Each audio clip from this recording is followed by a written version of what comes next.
Hi everyone, നമ്മൾ ചിന്തിക്കുന്നത് പുറപ്പാട് 23 അധ്യായമാണ്, എക്സോഡസ് ചാപ്റ്റർ 23. അവിടെ ദൈവം പിന്നെയും ചില ഇൻസ്ട്രക്ഷൻസ് ദൈവം ഇസ്രായേൽ മക്കൾക്ക് കൊടുക്കുകയാണ്. അവർ തെറ്റ് ചെയ്യാതിരിക്കുന്നതിനെ പറ്റി എന്തൊക്കെ അവർ ചെയ്യരുതെന്ന് പറയുകയും ചെയ്യുന്നു. അതുപോലെ തന്നെ 2 ഉത്സവങ്ങളും ദൈവം അവരെ ഏൽപ്പിക്കുകയാണ്.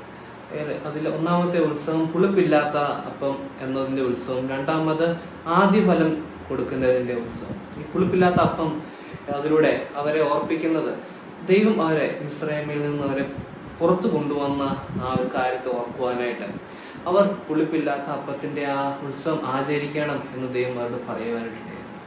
അതുപോലെ തന്നെ ഫസ്റ്റ് ഫ്രൂട്ട് എന്നുള്ളത് ആദ്യ ഫലം കൊടുക്കുന്നതിൻ്റെ ഉത്സവം, അത് അവർ കൃഷി ചെയ്ത് അവർക്ക് കിട്ടുന്നതിൽ ഏറ്റവും നല്ലത്, ഏറ്റവും ആദ്യമായിട്ടുള്ളതിൽ ഏറ്റവും നല്ലതിനെ അവർ ദൈവത്തിന് കൊടുക്കണം എന്നുള്ളൊരു പ്രമാണം അല്ലെങ്കിൽ ഒരു ഫെസ്റ്റിവൽ ദൈവം അവർക്ക് ആചരിക്കുവാനായിട്ട് ദൈവം കൊടുക്കും.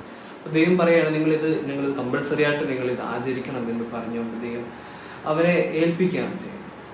അപ്പോൾ നമ്മൾ മനസ്സിലാക്കേണ്ട കാര്യങ്ങളുള്ളത് ആ 2 ഫെസ്റ്റിവലിലൂടെ നമ്മൾ മനസ്സിലാക്കേണ്ട കാര്യം, ആദ്യത്തെ ഫെസ്റ്റിവലിലൂടെ നമ്മൾ മനസ്സിലാക്കേണ്ട കാര്യം, നമ്മളെ ദൈവം നടത്തിയ വഴികൾ നമ്മളെപ്പോഴും ഓർക്കേണ്ട ആവശ്യമുണ്ട്. നമ്മൾ ആരായിരുന്നു, ദൈവം അവിടെ നിന്ന് നമ്മളെ ഇപ്പോൾ എങ്ങനെയാക്കി എന്നത് ഓർമ്മിക്കേണ്ട ഒരു ആവശ്യകത അതിലുണ്ട് എന്നുള്ളൊരു കാര്യം നമുക്ക് മനസ്സിലാക്കാൻ സാധിക്കും. അതുപോലെ തന്നെ രണ്ടാമത്തെ ഫെസ്റ്റിവലിലൂടെ നമുക്ക് മനസ്സിലാക്കാൻ സാധിക്കുന്നത് നമ്മൾ ഏറ്റവും നല്ലത് നമ്മൾ ദൈവത്തിന് കൊടുക്കണം, ദൈവത്തിനാണ് പ്രഥമമായിട്ടുള്ള സ്ഥാനം കൊടുക്കേണ്ടത് എന്നുള്ളൊരു കാര്യമാണ്.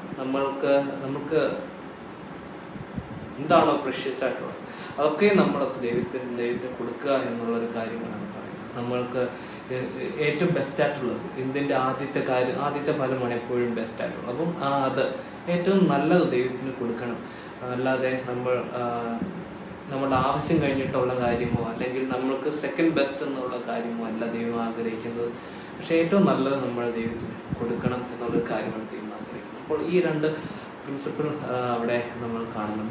അതുപോലെ ദൈവം പിന്നെയും പറയുന്നത്, നിങ്ങൾ അന്യ ദേവന്മാരുടെ അടുക്കിലേക്ക് പോകരുത് എന്നുള്ളൊരു കാര്യം കൂടി ദൈവം പിന്നെയും അവിടെ പറയുന്നു. എന്ന് വെച്ചാൽ നമ്മളുടെ ആ സ്നേഹം, നമ്മളുടെ ആ ഒരു ഭക്തി, അത് ദൈവത്തിന് മാത്രമേ അത് ലഭിക്കുവാനായിട്ട് ദൈവം ആഗ്രഹിക്കുന്നുള്ളൂ. അത് മറ്റൊരു കാര്യത്തിലേക്ക് നമ്മളുടെ ആ ഒരു ഫോക്കസ് പോകുന്ന നമ്മൾ പ്രയോറിറ്റി മാറുവാനായിട്ട് ദൈവം അത് ഇഷ്ടപ്പെടുന്നില്ല, ദൈവം അത് ആഗ്രഹിക്കുന്നില്ല. അതുകൊണ്ട് ഈ ചിന്തകൾ നമ്മളെ സഹായിക്കട്ടെ. ദൈവത്തിൻ്റെ നാമത്തിൽ പോരാട്ടെ.